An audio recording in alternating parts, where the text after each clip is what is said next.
नेपाल में लोगों के साथ हिंसक झड़प के बाद हालात तनावपूर्ण बने हुए हैं।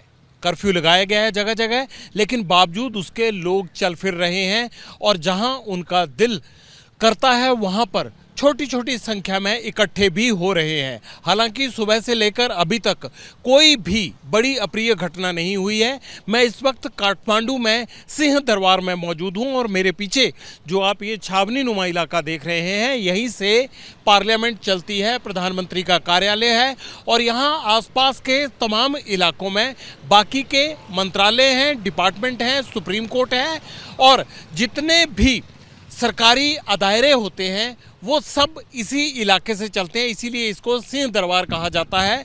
लेकिन यहाँ पर पुलिस का और सेना का बड़े स्तर पर जमावड़ा रखा गया है, छावनी नुमा इलाका बनाए गए हैं ताकि कोई भी हिंसक वारदात को अंजाम देने के लिए यहाँ तक ना पहुँच पाए। ये सामने दंगा नियंत्रण वाहन खड़े किए गए हैं, जवान खड़े हैं। हालांकि आप गौर करेंगे कि किसी के हाथ में भी डंडे के अलावा अगर कुछ है तो वो टीयर गैस गन है। बहुत कम लोग हैं जिनके पास की हथियार हैं। ज़्यादातर लोगों को पथराव से बचने के लिए जो शील्ड का इस्तेमाल किया जाता है या फिर डंडे के साथ तैनात किया गया है ताकि अगर कोई भी भीड़ में से निकलकर या भीड़ जमा होकर इस तरफ आती है तो कल जैसे हालात ना बन पाए, जिसमें कि कल न्यू बायनसोरा इलाके में पार्लियामेंट के बाहर प्रदर्शन करने वाले युवाओं पर रबड़ की गोलियां चलाई गई, आंसू गैस छोड़ी गई और कहा यह जा रहा है कि गोलीबारी के बीच में 19 लोगों की मौत अब तक हो चुकी है, तकरीबन 500 घायल हैं। उनमें से कई की हालत अभी भी चिंताजनक है। वो हालात दोबारा ना बन पाए, इसीलिए केपी ओली सरकार जो है वो सख्ते में है।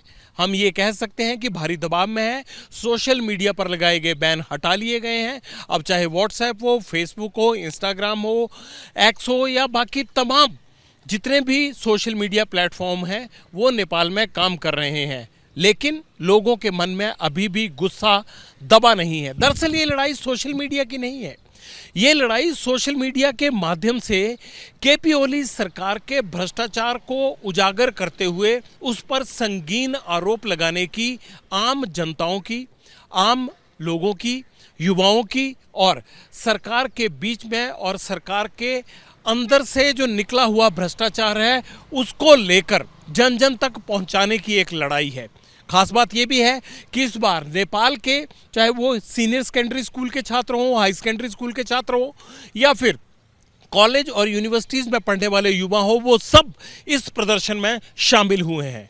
खास बात यह है कि युवाओं के इस आंदोलन को पूरा समर्थन मिल रहा है। बड़ी चुनौती क्या है? क्या केपी ओली सरकार बच पाएगी? होम मिनिस्टर का इस्तीफा हो चुका है। होम मिनिस्टर रमेश लेखक ने कल ही हिंसक घटना के बाद 19 लोगों की मौत के बाद अपना इस्तीफा प्रधानमंत्री को सौंप दिया था, लेकिन क्या केपी ओली सरवाइव कर पाएंगे आज नेपाल की इन सुनसान गलियों में? यही सबसे बड़ा सवाल है। सिंह दरबार के बाहर अगर हम देखें तो कर्फ्यू का कोई असर नहीं है, लेकिन सिंह दरबार जहां पर भारी पुलिस की और सेना की तैनाती की गई है वहां आम आवाजाही पर कोई बहुत रोक टोक नहीं है। लेकिन ये जरूर देखा जा रहा है कि अगर कोई भी दंगा फैलाने की से नियत से या फिर अगर कोई उपद्रवी इधर घुसता है, प्रदर्शन करने के लिए भीड़ इकट्ठा होती है तो उसे रोका जाएगा। अब बड़ा सवाल यह है कि क्या नेपाल सरकार सोशल मीडिया पर बैन हटाने के बाद लोगों के अंदर जो एक आग जल रही है उसको शांत कर पाएगी या नहीं? कैमरामैन मान के साथ जगविंदर पटियाल, एबीपी न्यूज़, सिंह दरबार, काठमांडू।